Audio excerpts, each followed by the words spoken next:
Hello everyone. आज हम class 12th के बिजनेस स्टडीज के लेसन नंबर 6 स्टाफिंग में सिलेक्शन प्रोसेस को कवर करेंगे इस वीडियो में।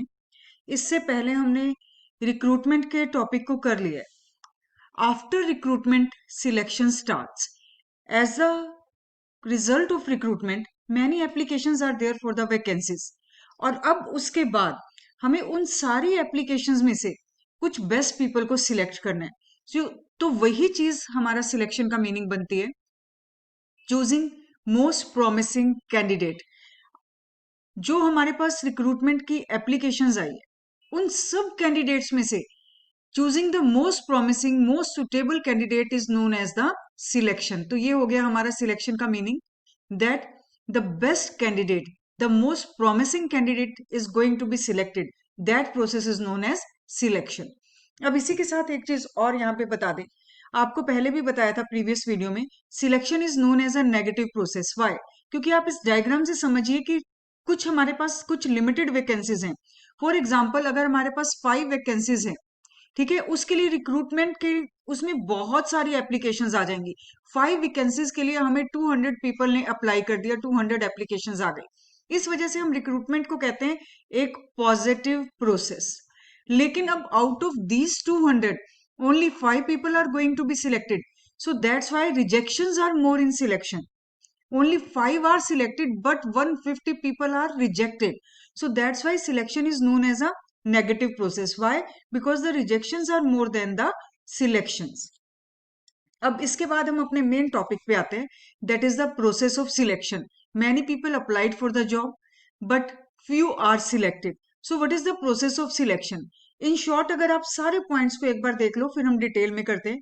सबसे पहले प्रीलिमिनरी स्क्रीनिंग होती है, फर्स्ट पॉइंट। उसके बाद सिलेक्शन का टेस्ट होता है जिसे हम रिटन टेस्ट कहते हैं। फिर एम्प्लॉयमेंट इंटरव्यू, मतलब मेन नॉलेज का टेस्ट। फिर रेफरेंस चेक होते हैं, मतलब हमारी जो हमने अपनी इंफॉर्मेशन दी है उसको क्रॉस चेक किया जाता है। उसके बाद सिलेक्शन का डिसीजन होता है, और जो पीपल सिलेक्ट हो जाते हैं उनका मेडिकल एग्जामिनेशन होता है। अगर वो मेडिकली फिट होते हैं उनको जॉब ऑफर कर दी जाती है और वो कॉन्ट्रैक्ट ऑफ एम्प्लॉयमेंट साइन करते हैं। अब इसी सब को हम डिटेल में करेंगे। First point is preliminary screening. Selection process का हमारा फर्स्ट पॉइंट स्टार्ट होता है प्रीलिमिनरी स्क्रीनिंग। अब देखो, रिक्रूटमेंट में हमें बहुत सारी एप्लीकेशंस आ चुकी है। इन एप्लीकेशंस में से बहुत सारी एप्लीकेशंस ऐसी भी होती हैं जो रिक्वायर्ड क्वालिफिकेशंस से मैच ही नहीं करती। So in the preliminary screening it will be seen either the applicants are having required knowledge, required qualification, required experience। तो इन सब चीजों को हम यहाँ पे देखते हैं। If they are not having required qualification, required experience, then they will be rejected right at the first step. For example, एक अकाउंटेंट की जॉब है हमारे पास और हमने उसके लिए हमें कॉमर्स स्ट्रीम का कोई कैंडिडेट चाहिए, लेकिन उस अकाउंटेंट की जॉब के लिए किसी साइंस स्ट्रीम वाले ने भी अप्लाई कर रखा है। तो right at the first step that person, that application will be rejected. That is the part of preliminary screening. अब उसके बाद आते हैं हम सिलेक्शन टेस्ट की तरफ। दे आर वेरियस टेस्ट, और इन टेस्ट के ऊपर कई बार 1 मार्क का क्वेश्चन भी आ जाता है, that they are telling you about, they are asking about one test and you have to explain that test only। तो सिलेक्शन टेस्ट हमारे कई हैं। First one is the intelligence test. Intelligence test means what is the IQ, intelligent question क्या है उसका, means how easily he can take the decision, how easily he can understand the things. So that is known as the intelligence test. उसके बाद है aptitude test. Aptitude test में है how quickly he gets the new things, how quickly he learns the new things. That is the part of aptitude test. Intelligent test में है कि उसकी judgemental ability क्या है, how easily he can take the decisions. और aptitude test में है how quickly he learns the new things. Next है trade test. As the name is telling, trade test में रिक्वायर्ड जो हमारी स्किल है उसका यहाँ पे जजमेंट होगा कि either the person is having that particular skill और नॉट। जिस जॉब के लिए उसने अप्लाई किया है उससे रिलेटेड स्किल उसके पास है या नहीं। राइट, नेक्स्ट पॉइंट पे आते हैं हमारी। पहले इंटरेस्ट टेस्ट कर लीजिए। Interest test means what type of interest a particular candidate is having. वो कौन सा ऐसा पैशन है, कौन सा ऐसा काम है जिसे वो सबसे ज्यादा इंटरेस्ट के साथ करेगा, because if that particular job is given to that person, to that candidate, definitely he will put his heart in his job. और जब जहां पे वो दिल और दिमाग दोनों से काम करेंगे, वहां पे उनकी एफिशिएंसी बढ़ जाएगी। तो इंटरेस्ट टेस्ट में हम ये फाइंड आउट करते हैं that what type of job he wanted to do, where is the interest of that candidate। तो यहाँ इंटरेस्ट टेस्ट है। अब बात करते हैं हम पर्सनैलिटी टेस्ट। इन सब को जितने भी आपने टेस्ट किए, 4 टेस्ट आप ऑलरेडी कर चुके हैं, उन सबको आप कंबाइन कर दीजिए और कुछ चीजें और, वो सब मिल के हमारी पर्सनैलिटी को बनाते हैं। Because personality is a combination of many things. इसमें एप्टीट्यूड आ जाएगा, एटीट्यूड आ जाएगा, आपका इंटरेस्ट आ जाएगा, इंटेलिजेंस कोशेंट आ जाएगा, सब कुछ। देखिए, इंटेलिजेंस, एप्टीट्यूड, एटीट्यूड, इंटरेस्ट, ये 4 चीजें, और ट्रेड टेस्ट, ये तो हम कर ही चुके हैं। इसके साथ साथ हमारी पर्सनैलिटी में क्या आता है? Approach. Means either the person is having a positive approach और नेगेटिव अप्रोच। कोई भी नई कंडीशन आई, कोई नया एटमोस्फियर है, कोई नया चैलेंज है, what type of approach that person is having? Either he is seeing that condition as a positive aspect or as a negative aspect। तो इस अप्रोच को भी पर्सनैलिटी टेस्ट में चेक करते हैं। मोटिवेशनल लेवल उसका कितना है, either he is having less confidence, more confidence, किसका, उसको किस तरह का मोटिवेशन चाहिए, ये चीजें मोटिवेशन लेवल में पर्सनैलिटी का ही एक पार्ट होती है। So all these things are going to be checked in the personality, सब तरह की, बिकॉज पर्सनैलिटी में बहुत सी चीजों का इंपॉर्टेंट रोल है, और उन सबको हम यहाँ पे देखेंगे कि आइदर अगर वो पॉजिटिव अप्रोच में है, definitely he can be motivated very easily. ठीक है, अगर नेगेटिव अप्रोच में वो चलता है तो वो दूसरों को भी डीमोटिवेट करेगा और खुद भी डीमोटिवेटेड रहेगा। उसी तरह से बाकी सारे, उसका इंटेलिजेंट क्वोशंट क्या है, how easily he learn the new things, all these are going to make the personality. अब उसके बाद, इन टेस्ट के बाद हम बात करते हैं एम्प्लॉयमेंट इंटरव्यू की। एम्प्लॉयमेंट इंटरव्यू हमारा एक एक्सपर्ट्स के द्वारा लिया गया इंटरव्यू है, right. This interview, because it is the employment interview, means ये इंटरव्यू बताएगा either the person is having required qualification, required ability. Qualification तो definitely we can know it from the जो हमारे पास पेपर्स आए हैं, but this interview is always having an over edge over the written interviews. Why? Oh, sorry, over the written test, because it is a interview is always face to face। और जो हमारे test होते हैं दूसरे, वो ज्यादातर हमारे pen paper वाले टेस्ट होते हैं। So this interview is always better in comparison to the test. ये देखिए, better than the written test। Why? Because in written test only the qualification can be seen, but here the confidence level can also be checked about the candidates। और ये जो हमारा employment interview है, it will be taken by the panel of experts, by the panel of professionals. They are experts of their own fields. इस वजह से ये candidate की, they will check the ability of the candidate, they will check the knowledge of the candidate, they will check the what is the professional knowledge of the candidate, right। अब इसके साथ ये देखिए और कौन कौन से एडवांटेज हैं इस एम्प्लॉयमेंट इंटरव्यूज के। एक तो आपका ये हो गया, because it is taken by the experts, so definitely it is going to check the professional knowledge of the candidate.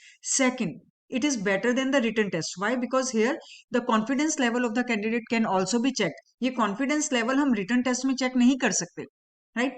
Next point, अब ये थे हमारे एक ऑर्गेनाइजेशन के पॉइंट ऑफ व्यू से advantages, but now the next point is it is also better for the candidates. Why? Because if they are having some queries, then they can also satisfy those queries।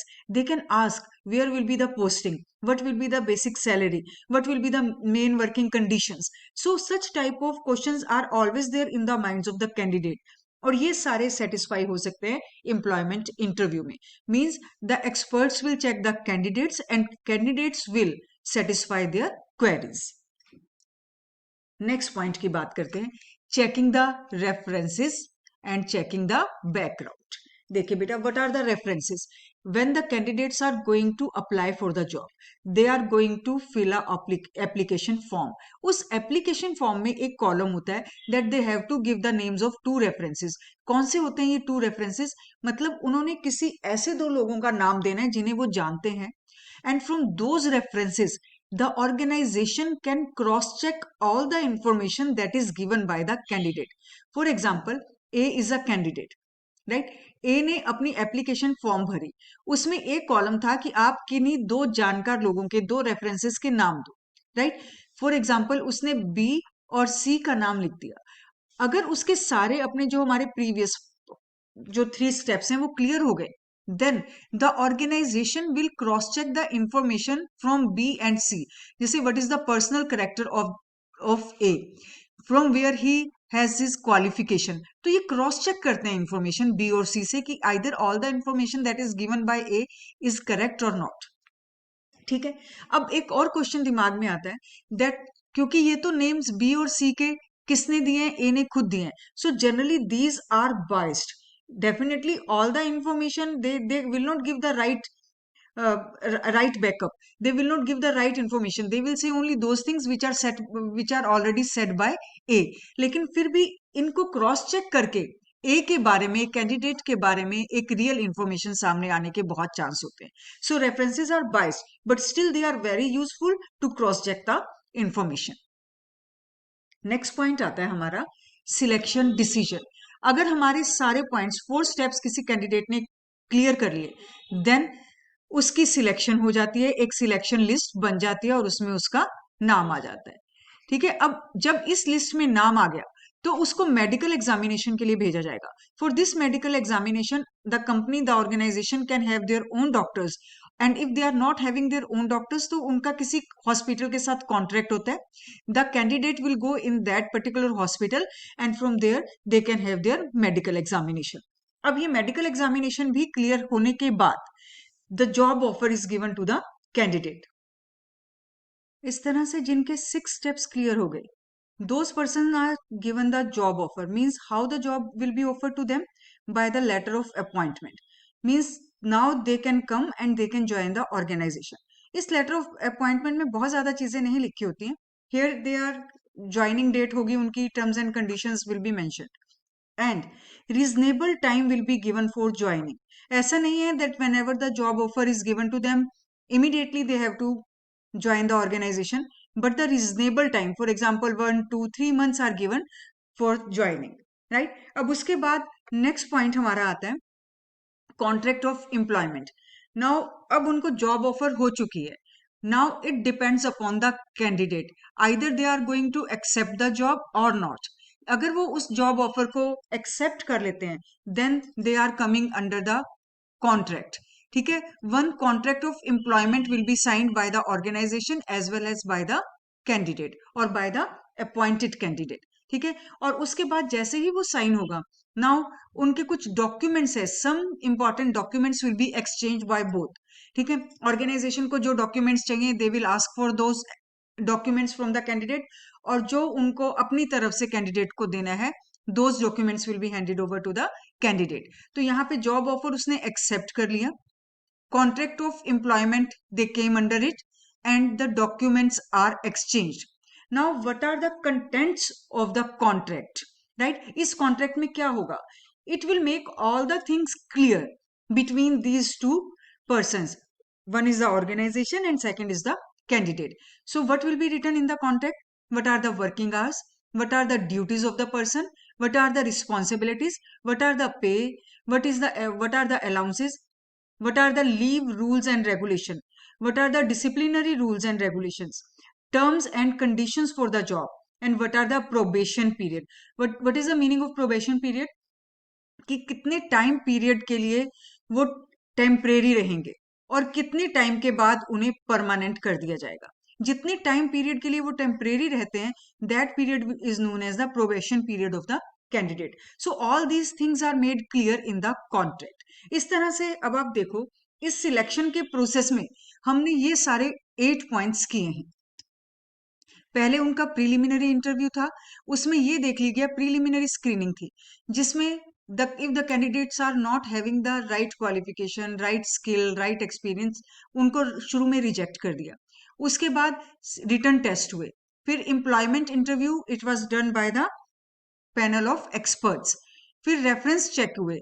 Reference check का मतलब जो reference हमें candidate ने ही दिए थे उससे हमने cross check की इंफॉर्मेशन की either the information was right और रॉन्ग। उसके बाद one best person was selected, उसका physical examination means medical checkup हुआ, if all the things are going right, job offer कर दी, उसने जॉब यहाँ पे एक्सेप्ट कर ली और कॉन्ट्रैक्ट को साइन कर लिया. So these are the steps that come under the selection process. इस वीडियो के लिए बस इतना ही. नेक्स्ट वीडियो में मिलेंगे हम एक नए टॉपिक के साथ. Thanks to all of you.